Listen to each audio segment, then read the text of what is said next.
በስመ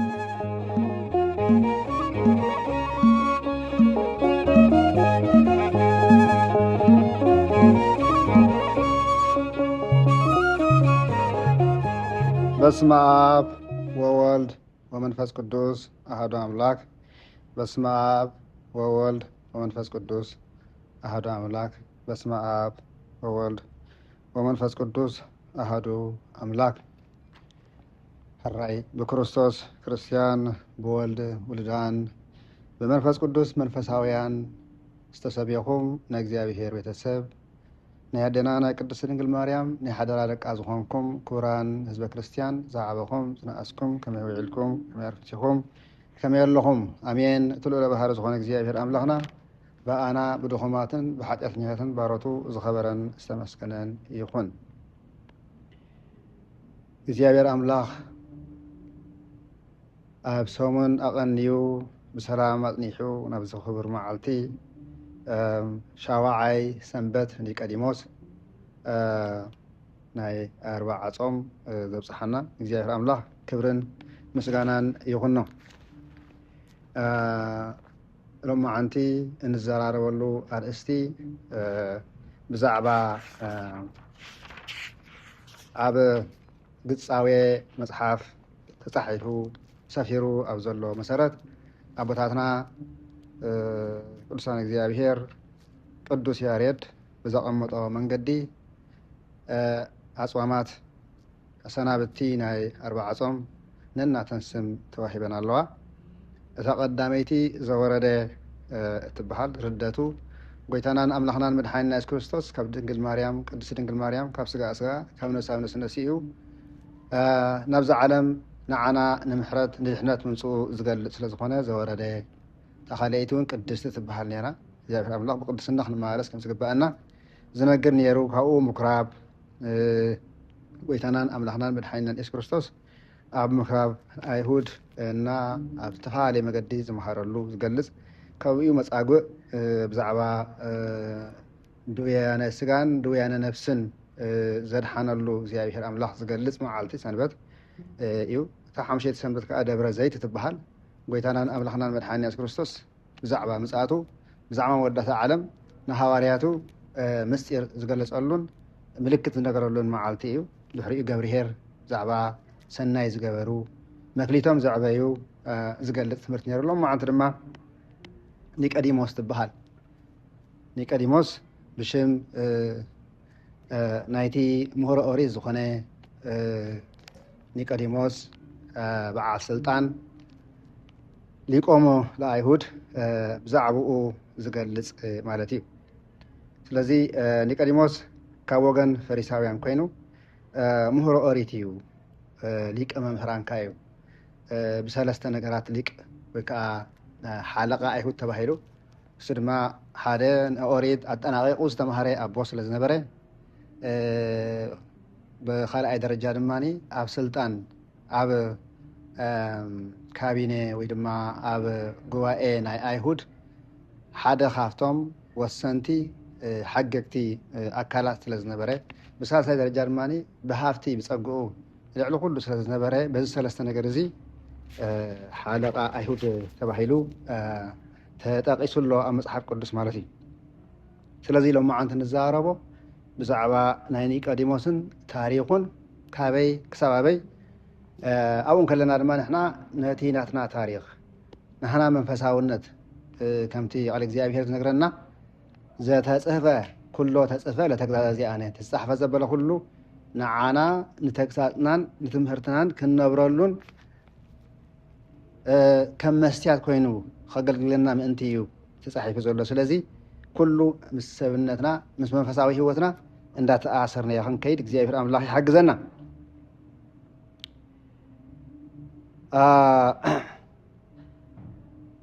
በቀንዱ ኣብ ወንጌል ዮሐንስ ምዕራፍ 3 ተጠቂሱሉ ሃይለ ቃል በዚ ሳምንት እዚ ዝንገር ናይ ኒቆዲሞስ ታሪኽ ኣብ 4 ነገራት ከፋፊልና ክንሪኦ ንኽእል ኢና። ቀዳማይ ኣብቲ ወንጌል ዮሐንስ ምዕራፍ 3 ተጠቂሱ ከም ዘሎ ጎይታ ናብ ኒቆዲሞስ ናብ ጎይታ መልሃኒ ዓለም ክርስቶስ ብለይቲ ምምጽኡ ብለይቲ ምምጽኡ በዚ ሕጂ ክንፈልጦ ዘለና መዓስ ይመጽኡ እንታይ ኮይኑ ይመጽኡ ስለምንታይ ይመጽኡ መጽኡ እንታይ ረኺቡን ዝብል እዚ ኩሉ እዚ ክንሪኦ ኢና ማለት እዩ ስለምንታይ መጽኡ ንዝብል ሓደ ትሕትና ሒዙ ክምሃር ኣነ ምሁረ ኦሪት እየ ኣነ ሊቅ እየ ኣነ ሃፍታም እየ ኣነ ኩሉ ኣለኒ ዘልየኒ ነገር የብለይን ከይበለ ብትሕትና ምምጽኡ ካልኣይ ሓቀኛ ፍርዲ ሒዙ ምኻዱ ብራብዓይ ደረጃ ንሕዞ ድማኒ ክሳብ መጨረሻ እሙን ኮይኑ ምኻዱ እዘን ኣርባዕተ ዜናት እዚአን ክንመሃር ኢና እግዚአብሔር ኣምላኽ መንፈስ ቅዱስ ይሓግዘና ኒቆዲሞስ ወንጌል ዮሐንስ ተጠቂሱ ከም ዘሎ ኣብቲ ሓይለ ቃሉ ሓደ ካብ ፈሪሳውያን ኒቆዲሞስ ዝስሙ ሰብኣይ ሓለቓ ኣይሁድ ነበረ ይብለና ንሱ ብለይቲ ናብ ኢየሱስ መጺኡ መምህር ብጀካ እቲ ኣምላኽ ምሳኻ ዝኾነ ሰብ ነዚ ንስኻ እትገብሮ ዘለኻ ተኣምራት ክገብሮ ዝኽእል ሓደ እኳ የልቦን እሞ ንስኻ መምህር ኮንካ ካብ ኣምላኽ ከም ዝመጻኻ ንፈልጥ ኢና በሎ ስለዚ ነዚ ዝበለሉ ምኽንያት ኣለዎ ጎይታናን ኣምላኽናን መድሓኒናን ኢየሱስ ክርስቶስ ኣብ ምኩራብ ኣይሁድ እናኸደ እናምሃረ ቃለ ወንጌል እናምሃረ ብስራት እንዳበሰረ ሕሙማት ክሓዊው ለምጻማት ክነጽሁ ሞታት ክትንስኡ ጎባጣት ተኽክብሉ ስለ ዝረአየ ነዚ ነገር እዚ ክምስክር ክንሪኦ ከለና ብትኽክል ምስክርነቱ ኣብዚ ንሪኦ ብለይቲ ምምጽኡ ግን ናይ ብሓቂ ሓደ ትንቢት ንምግላጽ እዩ ትንቢት እንታይ እዩ ነይሩ እንተልና ኣብ መዝሙር 17 ፍቕዲ 3-4 ዘሎ ዝብል ቃል እዩ ሃወፅከኒ ሌሊት ወፈተንኮ ለልብየ ኣመከርከኒ ወኢተረክበ ኣበሳ በላዕልየ ከመ እይንብብ ብኣፍየ ገብረ እጓለ እምህያው ንልበይ ተዓዘብካዮ ብለይቲ በጻሕካዮ መርሚርካ ገለ እኳ ኣይረኸብካን ኣብ ኣፈይ ክፍኣት ከይወፅእ ምኽረይ ቆሪፀ እየ ዝብል ኣቐዲሙ ቅድሚ 1000 ዓመታት ነቢየ እግዚኣብሔር ዳዊት ብትንቢት ዝገለጸ እዩ ስለዚ ትንቢት ስለ ዝኾነ ነዚ ትንቢት ዝክፍጽም ሓደ ካልኣይ ደረጃ ብለይቲ ምምጽኡ ብብዙሕ ነገር ቤተ ክርስቲያንና ኣመሳጢራ ኣጉሊሓ ትነግረና እያ ብነጸልኡ ክንሪኦ ከለና ምሁሮ ኦሪት ስለ ዝኾነ ፈላጥ ስለ ዝኾነ ተሰኪፉ ኣይሁድ ፈሪሳውያንን ሓደ ነገር ኣቂሞም ነይሮም ነዚ ኢየሱስ ዝበሃል ዝተኸተሎ ካብ መንጎና ክወፅእ ክፍለ ዝብል ስለ ዝነበረ ነዚ ፈሪሑ መጀመርያ ብለይቲ ናብ ጎይታናን ኣምላኽናን መድሓኒናን ኢየሱስ ክርስቶስ ምስጢሩ ክምሃር ምስጢሩ ክግለጸሉ ብለይቲ ኸይዱ ከም ዝተምሃረ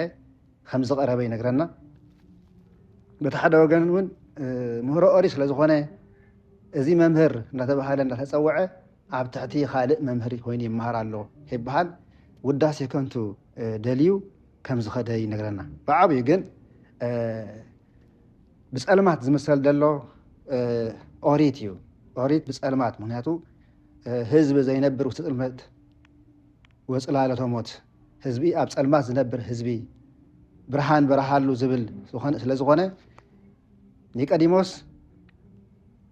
ነቲ ናይ ኦሪት ናይ ጸልማት ህይወት ሓዲጉ ብለይቲ ምምጽኡ ኣብ ጸልማት ይነብር ኣለኹ እሞ ናብ ብርሃን ክኸይድ ኢሉ ናብ ብርሃን ክርስቶስ ኣነ ውእቱ ብርሃኑ ለዓለም ኣነ ንዓለም ብርሃን እየ ከም ዝበለ ኒቆዲሞስ ብብርሃን ምእንቲ ክመላለስ ብጸልማት ነቲ ናይ ጸልማት ህይወት ሓዲጉ ናብ ብርሃን ዝኾነ ክርስቶስ ከኣቱ ከም ዝኾነ እዩ እዚ ነግረና ማለት እዩ በቲ ሓደ ግን ክንሪኦ ዘለና ትሕትንኡ እዩ ምክንያቱ ሎሚ ደቂ ሰባት ኣሸንኳይ መምሃራን ተባሂሎም ስልጣን ተዋሂብዎም ብኩሉ ኒቆዲሞስ ብሰለስተ ነገራት ጸጋ ነይርዎ ብትምህርቱ ካብቶም ዝለዓሉ እዩ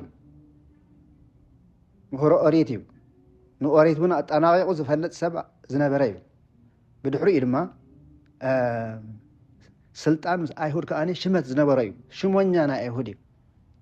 ተሰማዒ ካብቶም ክስምዑ ዝከኣሉ ከም ሕጂ ንሪኦም ሰኔተርስ ወይ ድማኒ ካቢነ ንብሎም ማለት እዩ ኣዝዩ ክስማዕ ዝኽእል ሰብ ተሰማዕነት ዝነበሮ ሰብ እዩ ብሳልሳይ ደረጃ ድማኒ ሃፍቲ ፀጋ እንጀራ ነይርዎ እሱ ከዓ ካብ ወለዱ ታሪክ ኣለዎ ናቱ ናይ ብሓቂ ኣዝዩ ሃፍታም ካብ ሕጂ ሚልዮነራት ንብሎም ኣዝዩ ዝኣክል ዝተረፈ ሃፍቲ ዘለዎም ከምኣቶም ዝነበሮ ካብ ወለዱ ዝወረሶ ሃፍቲ ነይርዎ ሓንቲ ጓል ድማ ነይራቶም ስለዚ እዚ ሰብ እዚ ነዚ ኩሉ ፀጋ ዝሓዲጉ እዩ ካብ ናይ ዓለም ዝና ካብ ናይ ዓለም ሃፍቲ ካብ ናይ ዓለም ሽመት ናይ ክርስቶስ ሽመት ሕሸኒ መንገዲ ሓቂ ሕሸኒ ኢሉ ናብ መንገዲ ሓቂ ትሕትኖ ገይሩ ንኩሉ ዝኩሉ ገዲፉ ናብ ክርስቶስ ምስ ዓቡ ዝዓበየ ትሕትንኡ እንመሃረሉ ትሕትና እንመሃረሉ ንሕና ደቂ ሰባት ንሕና ደቂ ክርስቶስ እንበሃል ዘለና እንተለና ናይ ብሓቂ ብትሕትና ጌርና ናብ ኣምላክ ክንመልስ ብፀጋ ብገንዘብ እንተለና ናብ ኣምላክ ክንቀርብ ሽመት እንተለና እሱ ዝሰዓር ስለዝኾነ ምድራዊ ስለዝኾነ ናብ ክርስቶስ ክንቀርብ ከምኡ ፍልጠት እንተለና ፍልጠትና ብዘይ ክርስቶስ ሙሉእ ስለዘይኮነ ከም ስለዝኾነ ናብ ኣምላክ ክንቀርብ ከም ዘለና ዝነገር ሓቂ እዩ ማለት እዩ ስለዚ ሓደ ትሕትንኡ ማለት እዩ ትሕትና ስለ ዝገበረ ድማ ጎይታናን ኣምላኽናን መድሓኒናን ኢየሱስ ክርስቶስ መስክር ሂብዎ ስኻ ካብ ኣምላክ ከም ዝተላእካ ክሳብ ሕጂ በዚ ቃል ንሪኦ ዘለና ኣይኣመነን ነበረ እሱ ኣምላኽ ወዲ ኣምላኽ ምዃኑ መጀመርያ ኣይኣመነን ነበረ ብተኣምራቱ ብዝገበረ ግን ካብ ኣምላኽ ከም ዝተላእኸ ሓቀኛ ልኡኽ ከም ምዃኑ ይገልፅ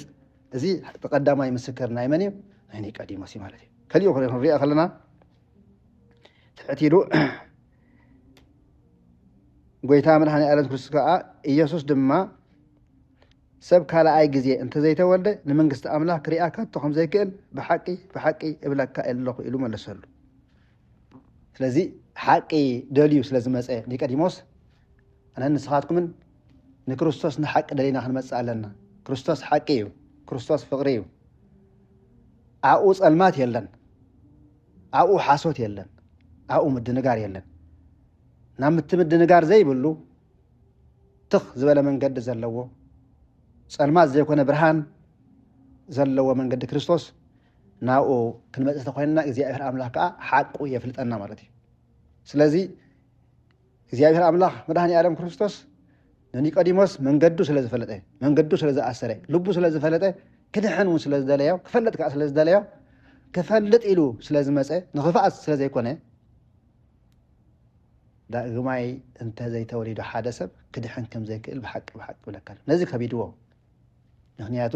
ገና ብእምነት ክርስቶስ ኣይፀንዐን ነበረ ገና ንክርስቶስ ኣምላኽነት እውን ኣይፈለጠን ነበረ ሽዑኡ ከምዚ ኢሉ ክምልሰሉ ኢና ንርኢ ካልኣይ እንተዘይተወልደ ብሓቂ ብሓቂ እብለካ ኣለኹ ኢሉ መለሰሉ ኒቆዲሞስ ከዓ ሰብ ምስ ኣረገ ከመይ ኢሉ ክውለድ ይኽእል መሊሱ ዶ ናብ ከስኣ ዲኣትስ ክውለድ ይከኣለ ኢሉ እዚ ብስጋዊ ዓይኒ እዩ ዝርኢ ዘሎ ብናይ ስጋዊ ልደት ጥራይ ዝሓስብ ዘሎ ኣነ ንስኻትኩምን ካብ ኣብራ ከመንፈስ ቅዱስ ከም ዝተወለድና ማህተም መንፈስ ቅዱስ ተቐቢልና ተስፋ መንግስቲ ሰማያት ከም ዘለና ዘይነኣምን እንተኮይንና እቲ ከንቱ ናይ ከንቱነት ኮንቱ ዝኾነ ህይወት ንነብር እንተ ደኣ ኮይንና ተስፋ የብልና በኣር ነዚ ክገልፅ እዩ ከመይ ገይሩ ክውለድ ይኽእል ሰብ ካልኣይ ግዜ ኢልዎ ብሓቂ ብሓቂ ይብለካ ኣለኹ ሰብ ካብ ማይን ካብ መንፈስ ቅዱስን እንተዘይተወልደ ኣቐዲሙ ነዚ ነገር ዝረአ ኣይትፈልጥን ኢልዎ እንተዘይተወሊዱ ናብ መንግስቲ ኣምላክ ክኣቱ ዝኽእል ሓደ እኳ የልዎን እቲ ካብ ስጋ ዝተወልደ ስጋ እዩ እቲ ካብ መንፈስ ዝተወልደ ድማ መንፈስ እዩ ካልኣይ ክትውለዱ ብግዲኡ ስለ ዝበልኩኻ ኣይትገረም ኢልዎ ሎሚ ብዙሕ ህዝቢ ንኻልኣይ ልደት ንማህተም መንፈስ ቅዱስ ከም ዕሽነት ዝቆፅር ብዙሕ እዩ በቲ ዘይረአ ፀጋ ዝረአ ፀጋ ዘይኣምን ሰብ ኣዝዩ ብዙሕ እዩ በኣር ኒቆዲሞስ ولا حق أوريت استمهارة أنا مهور فلوت سب أنت نبرة نازجن أي فلوت النبرة نتمت حفتون عريو أنت أشو ما يقبل النبرة مالتي أيستو على النبرة نازخ قال لي خاني قويتا مدحني عالم كريستوس السخا ممر حقيقة بتحدوغن يمسكروا لي زلو مهور مخانو ليك مخانو بعلو ذهابو ጸጋ ስለዝኾነ እሱ بعلو ኢየሱስ ክርስቶስ ሰማያዊ አምላክ ስለዝኾነ እሱ ذهابو ስለዝኾነ ስለዝፈልጦ እስኻ ምህሮ ኦሪቲኻ እስኻ መምህሪኻ ነዚ ነገር ዝሮ ኣይትፈልጥን ክብሎ ከሎ ንሪኦ ማለት እዩ بجد خذول سلزبالكو አይትገረም نفاس ናብ ዘሪዮ ይነፍስ ዳሃይኻ አትሰምዕ ካበይ ከመዝመጽ ናበይ ወን ከምዝኸይድ ግና ኣይትፈልጥን ኢኻ ኢልዎ ነዚ አቦታትና ከመሳጥረው ከለኹ ትርጓሜ ከምቲ ሙሴ ካብ ኢያሱ ዝሃቦ ጸጋ በቲ ዝረአ ጸጋ ከምኡ ድማ ኤልሳ ናይ ኤልያስ ጸጋ ሒዙ ሞት ካብ ዘተንሰአ ነዚ ምሳሌ እዚ በቲ ዘይረአ ነገር ናበይ ከም ዘብል በየን ከም ዝኸይድ ኣይትፈልጦን ኢኻ በረኸት ከውህብ ከሎ ግን ትሪኦ ናይ ጽምቲ ኤልያስ ኤልሳ ኣይመን ኣብ ቀዳማይ ነገሥት ምዕራፍ 17 ተጻሒፉ ዘሎ ኣርእስቲ ክንሪኦ ከለና እንታይ እዩ ዝብለና ቀዳማይ ነገሥት ምዕራፍ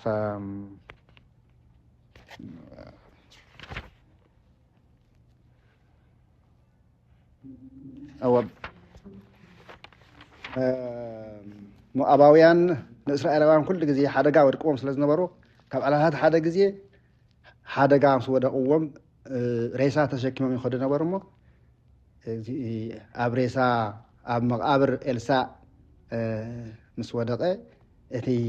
ናይ ኤልሳዕ ዓፅሚ ነቲ ምውት ከም ዘተንስኦ ስለዚ ናይ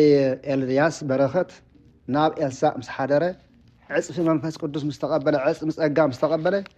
ጋና ብኣጸደ ምስ ተኸለውን ዓፅሚ ምስ ተንከየ ከም ዘሕወየ ስራሕ መንፈስ ቅዱስ ከዓ ናበይ ካበይ ከም ዝመጽእ ኣይትፈልጦን ኢኻ እሞኒ ስለዚ ከምኡ ኢኻ እሱ ክብሎ ከሎ ኢና ንሪኦ ማለት እዩ ቀፂሉ ብሓቂ ይብለካ ኣለኹ ንፈልጦ ንዛረብ ዝረአናዮውን ንምስክር ኣሎና እንፈልጦ ንዛረብ ክብል ከሎ ሕጂ ከም ተራ ኣፀዋውዓ ወይ ከም ተራ ኣዘራረባ ጎይታናን ኣምላኽናን መድሓኒናን ኢየሱስ ክርስቶስ ዝፈልጦ ውስን ኮይኑ ኣይኮነን ሓደ ንመጥምቀ መለኮት ዮሃንስ ምክንያት ብምግባር እዩ ከምዚ ዝበለ እሱ ከዓኒ ኣነን ኣቦይን መንፈስ ቅዱስ እንፈልጦ እዚ ንዛረብ ኣለና ብምልኣት ክብል ከሎ እዩ ንምስክር ኣለና ነዚ ምስክርና ግና ኣይትቕበልዎን ኢኹም ናይ ምድሪ ነገር ነገረኩም ካብ ዘይተኣምኑስ ናይ ሰማይ ነገረኩም ከመይ ጌርኩም ትኣምኑ እንዳበለ ይነግረና ስለዚ ብሕፅር ዝበለ ናይ ኒቆዲሞስ ታሪክ ኣዝዩ ሰፊሕ እዩ ንሱ ብለይቲ ከምቲ ዓንተ ወይ ዝገለጥናዮ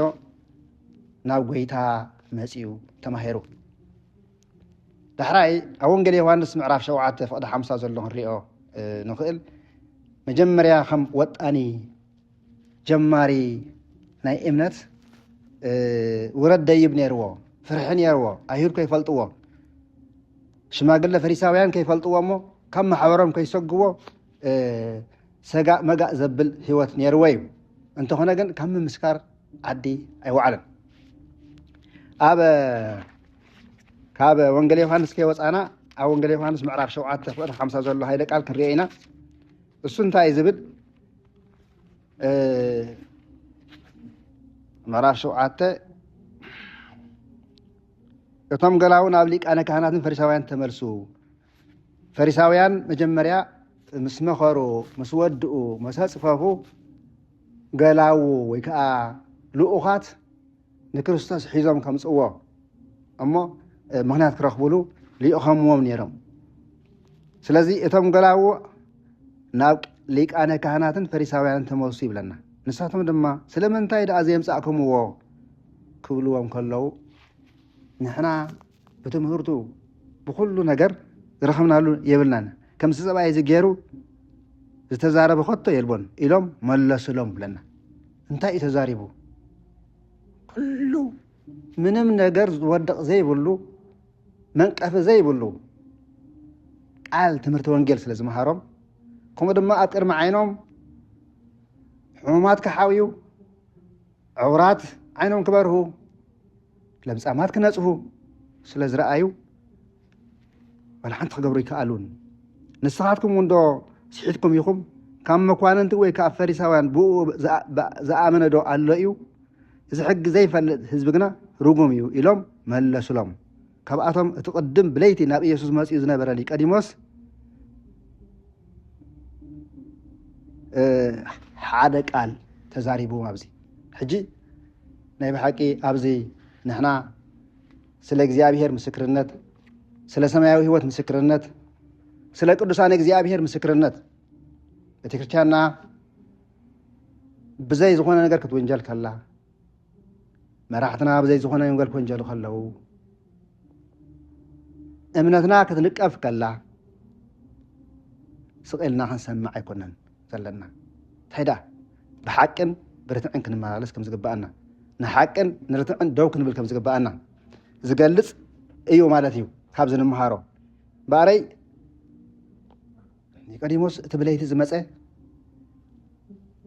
ካብ መንገዲ ጸልማት ናብ መንገዲ ብርሃን ዝመረፀ ብሕቲ ኢሉ ብጸልማት ወይታናን ኣምላኽናን መድሓኒናን ኢየሱስ ክርስቶስ ብመዓልቲ ኣብ ተፈላለየ ምኩራብ ኣይሁድ እንዳኸደ ብዙሕ ትምህርትን የስተምህር ነይሩ ብለይቲ ለይቲ ከዓኒ ናብ ደብረ ዘይት ዝበሃል ቦታ ኣብኣ ኮይኑ ይጽሊ ነበረ ስለዚ እዚ ሰብ እዚ እዚ ምሁር ኦሪት እዚ ኒቆዲሞስ ብለይቲ እናመፀ ዝተምሃሮ ዝቐሰሞ ቃል ካብቲ እሱ ዝተምሃሮ ብስጋዊ ነገር ዝተምሃሮ ንኣይሁድ ክብድሆም ከሎ ኢና ንርኢ ተሃይለ ቃሉ እቲ ብለይቲ ናብ ኢየሱስ መፂኡ ዝነበረ ኒቆዲሞስ ሕግና ኸ ንሰብ ቅድም ከይሰምዖን እቲ ዝገበሮ ከይፈለጠን ዶ ይፈርዶ እዩ በሎም ሕጂ ቀሊላ ቃል ኣይኮነን ሕግና ኸ ብሕግን ብስርዓትን እንታይ ነይሩ ወይ ማለት እዩ ንሓደ ሰብ በደሉ ከይፈለጥካ ጥፍኣቱ ከይረጋገፅካ ናብ ፍርዲ ኣይተቐርቦን ኢኻ ስለዚ ቃል ብቃሉ በቲ ንሶም ዝፈልጥዎ ቃል በቲ ንሳቶም ዝፈልጥዎ ሕጊ ይቃወሙ ኣለዉ ኣብዚ ንሪኦ እንታይ እዩ ናይ ሃዋርያ ቅዱስ ጳውሎስ ተመሳሳሊ ነገር ታሪክ ንሪኦ ሓደ ግዜ ምስ ሓዝዎ ብዛዕባ ሕጊ ሮማውያን ብዛዕባ ሕጊ ፈሪሳውያን እናጠቐሰ ከም ዝሓዞም ከምኡ ድማ ኒቆዲሞስ ከመይ ጌርኩም ትፈርድዎ በሎም ንሳቶም ከዓ ንስኻ ወንዶ ካብ ገሊላ ኢኻ መርምር እሞ ካብ ገሊላ ነቢ ከም ዘይትንስእ ክትርኢ ኢኻ ኢሎም መለስሉ ኩሎም ከዓ ነናብ ቤቶም ከዱ ፈረሱ ማለት እዩ እቲ ሓሲቦሞ ዝነበሩ እንታይ ኮይኑ ፈሪስዎም ምክንያቱ ኒቆዲሞስ ሓደ ካብቶም ቀንዲ ወሰንቲ ኣካላት ዝነበረ ሰብ እሱ በታ ካብ ክርስቶስ ዝተምሃራ ብለይቲ እናኸደ ንክርስቶስ ቃሉ ዝሰማዓላ ለይቲ ጀሚሩ ስለ ሓቂ ስለ ክርስቶስ ስለ መንገዲ ብርሃን ቀሲሙ ስለ ዝነበረ ብዓቕሙ ናብዚ በፂሑ ማለት እዩ ስለዚ ናይ ብሓቂ ካብዚ እንመሃሮ ነገር ተደሃልዩ ሓቂ ንዓና ከተውፃና እያ ሓቂ ናብ መንገዲ ህይወት ክትወስዳና እያ ሓቂ ዝገብር ዘበለ ኩሉ እንታይ እዩ እቲ ኣብ ጠቒስዎ ኣሎ ኣብ ወንጌል ዮሃንስ እቲ ሓቂ ዝገብር ዘበለ ናብ ብርሃን ይመፅእ እምበር ኣብ ጸልማት ኣይነብርኒ እቲ ክፉእ ዘበለ ዝገብር ግን ብርሃን ይጸልእ እምበር ናብ ብርሃን ገጹ ኣይመፅን ይብለና ስለዚ ኒቆዲሞስ ብጸልማት እቲ ብጸልማት ተመሰለ ናይ ዘመነ ኦሪት ናይ ዘመነ ፍዳ ሓዲጉ ብለይቲ ናብ ክርስቶስ ናብ ብርሃን ምስ መፀ ብርሃኑ እንዳብርሃሉ ምስ መፀ ንሓቂ ክምስከር ከሎ ንርኢ እዚ ኣብቲ ማእኸላይ ደረጃ ፍልጠቱን أفت ما أخلي درجة دلدال إمنة كله زجبر أيو مالتي سلزي نهب حقي نحنا كابنيك أديموس إنه وصلوا تاريخ انتهيو نكريستوس كنسعبه خلنا بحقن برتعن كنسعبه لنا حقها كم تدحنا لنا مالتي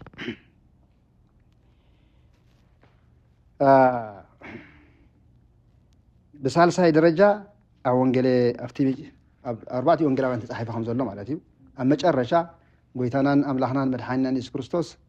أبك أرانيو مستتحزة كافتهم كساع متشرشة زساعبوه سبات انتنيرو حاداني قديموسي مالتي مجمريا بليتي مهوري خيبله هافتامي خيبله شمونيا خيبله ناب كريستوس غانا امنتو خيدلدل خلو بليتي نابت እግዚአብሔር ናብ ክርስቶስ ኣብ ደብረ ዘይት ቤተ ክርስቲያናት ምሰል ስለዚ ክመጽእ ከሎ ንርኢ ድሒሩቱ ማእኸላይ ግዜ ድማኒ ብሕግን ርትዕን ወከዓ ብሕግን ቅዋምን ናይ ኣይሁድን ፈሪሳውያን ከዓኒ ንዓኣቶም ክምልሰሎም ከሎ ንርኢ ኣብ መጨረሻ ከዓ ጎይታናን ኣምላኽናን መድሓኒናን ኢየሱስ ክርስቶስ በአይሁድ በኽፍኣት ኣብ ዝተሓዘሉ ግዜ ስጋዕ መጨረሻ ጉልባቦ ቆዲዑ ካብቲ መጀመርያ ብለይቲ ለይቲ ጸልማት ጉልባብ ገይሩ ናብ ክርስቶስ ዝኸደ ዝነበረ ዘይኮነስ ብቁሉዕ እምነቱ ምስ ደልደለ እምነቱ ምስ በርተዐ ናብኡ ከይዱ ኣነ ንስኻትኩምን ዕብየት መንፈሳውነትና እንሪአሉ መጀመርያ ወጠንቲ ኮይንና ሰጋእ መጋእ ክንብል ንኽእል ኣብ ማእከላይ ምስክርነት ንህብ ኣብ መጨረሻ እውን ብግልፂ ንክርስቶስ ክሳዕ ሞት እሙናት ምዃን የድልየና ማለት እዩ ክሳዕ ሞት እሙን ኮይኑ መን ኒቆዲሞስ ከመይ መጨረሻ እውን ሰማዕትነት ከም ዝተቐበለ ይነግረና እዩ ኣብቲ ታሪክ ናይ ኒቆዲሞስ ማለት እዩ ስለዚ ንኣይሁድ ከይፈርሐ ኩሎም ሐዋርያት ብዘይካ ቅዱስ ዮሐንስ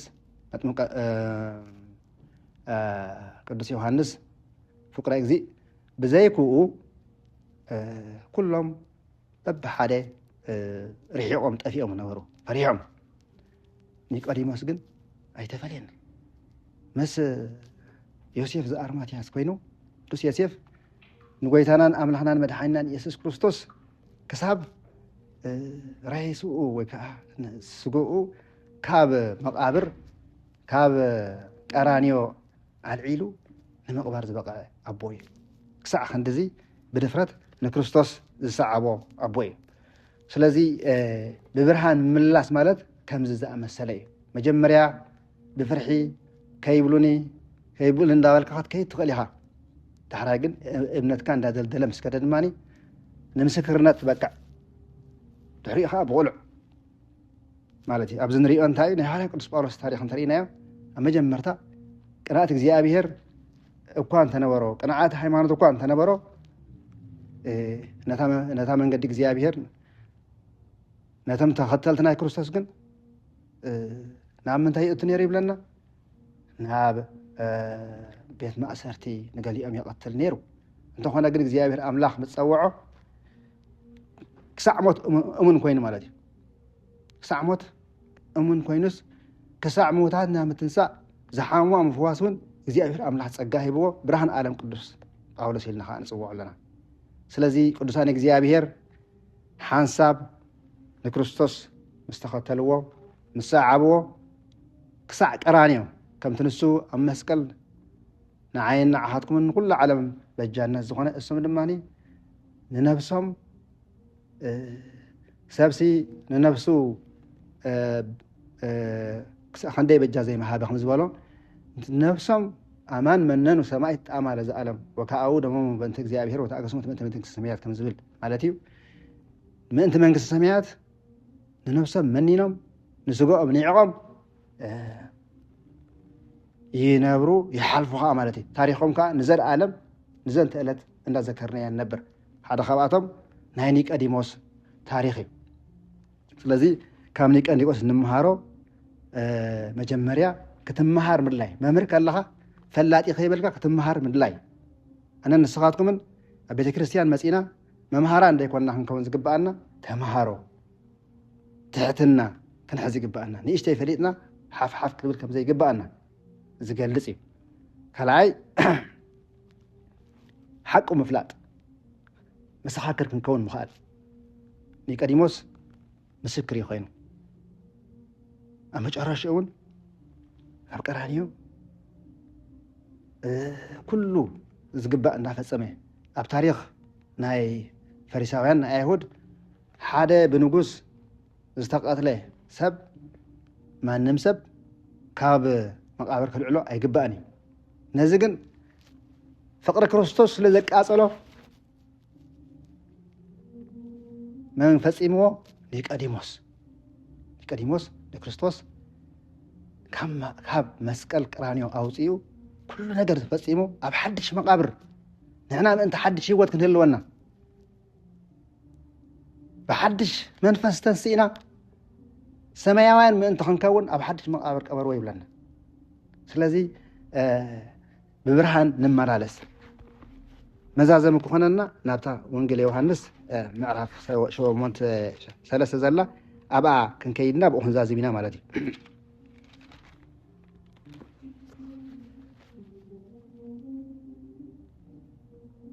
هالرأي نازم السكرنا قنا أي تقبل ونيكم ناي مدري نجركم كابزيت أمنوس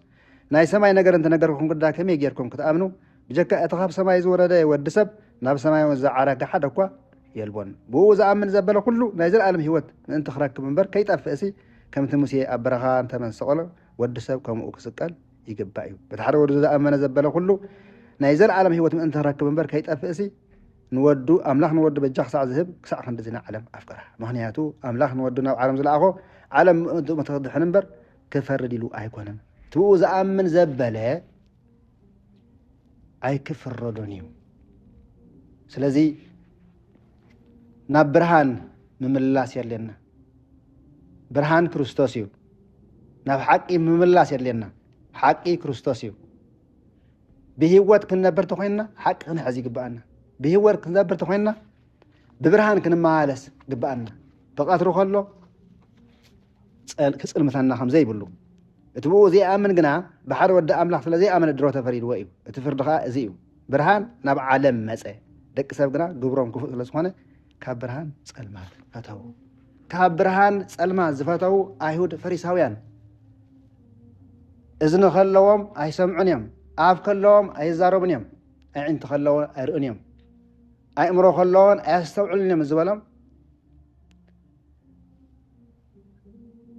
بتعبيد رح بقلل لنا طرح نحنا كو دك ابراهامنا حق ابراهام نفصم نحنا كو دك موسينا እናበሉ ይجهሩ ነበሩ እና ንስኻትኩምን ሕጊ እግዚአብሔር ብዝግባእ ፈሊጥና መንገዲ ክርስቶስ መንገዲ ብርሃን መንገዲ ህይወት መንገዲ ሰማያት ብዝግባእ ፈሊጥና ከም ናይ ቀዲሞስ መንገዲ ክንመላለስ ኣብ መጀመርታ ከይፈለጥና ከም ተቆልዓ መጀመሪያ እግሪ ከይተኸለኸሎ ሰንከልከል ዝብል ሰንከልከል ክብል ንኽእል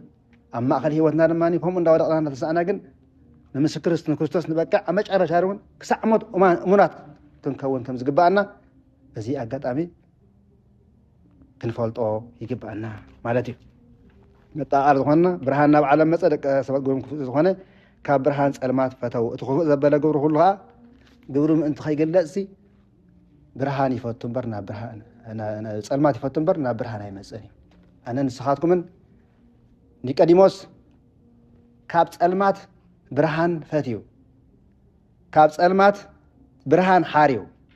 ካብ መንገዲ ኣይሁድ መንገዲ ክርስቶስ መሪፁ ብለይቲ ብፅምዋ ናብ ክርስቶስ መፅዩ ኣነ ንስኻትኩምን ካብቲ ግብሪ ፀልማት ዝኾነ ዓለማዊ ህይወት ካብቲ ግብሪ ፀልማት ዝኾነ ዝሩግ ህይወት ናይ ዓለም ናብቲ ግብሪ ብርሃን ዝርከቦ ናብቲ በረኸት ዝርከቦ ክርስቶስ መሰረታ ዝኾነ ቤተ ክርስቲያን ገስጊስና ብለይቲ ናብ ቤተ እግዚአብሔር ክንመፅእ ክንፅሊ ክንሰግድ ይግባአና ንኣምላኽና ክነመስግኖ ይግባአና ከምኡ እንተዳ ጌርና ኢና ከዓ ብብርሃን እንመላለስ ከምኡ እንተ ጌርና ኢና ከዓ እግዚአብሔር ኣምላኽ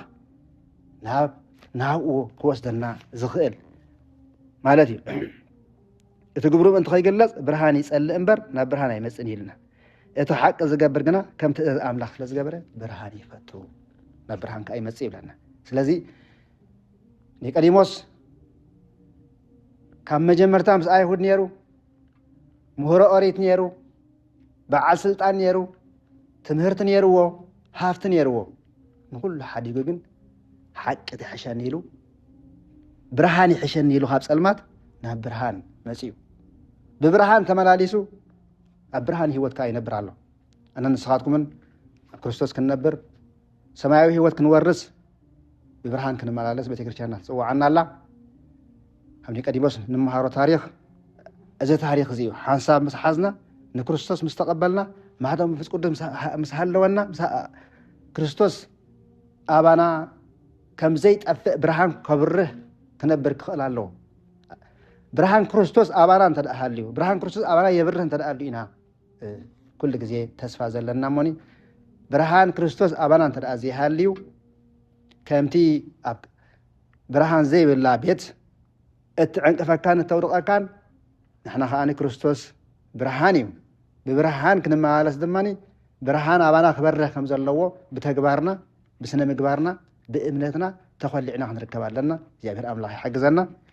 صومنا باريخو بسلام نابلو توسانا أو نبرهن سأيب سحنا سمعنا يو قبل بره حضرنا ناي كلهم قدسان زي أبيهر بركات فريقة أي فريقنا سلسمو زي أبيهر سخبرنا استمسكون وسبحات لك زي أبيهر ولا ولا تنقل ولا مسكلية أقوى ويسبح اسمه لك زي أبيهر أملاكنا ويترى بكل جزء وبكل ساعات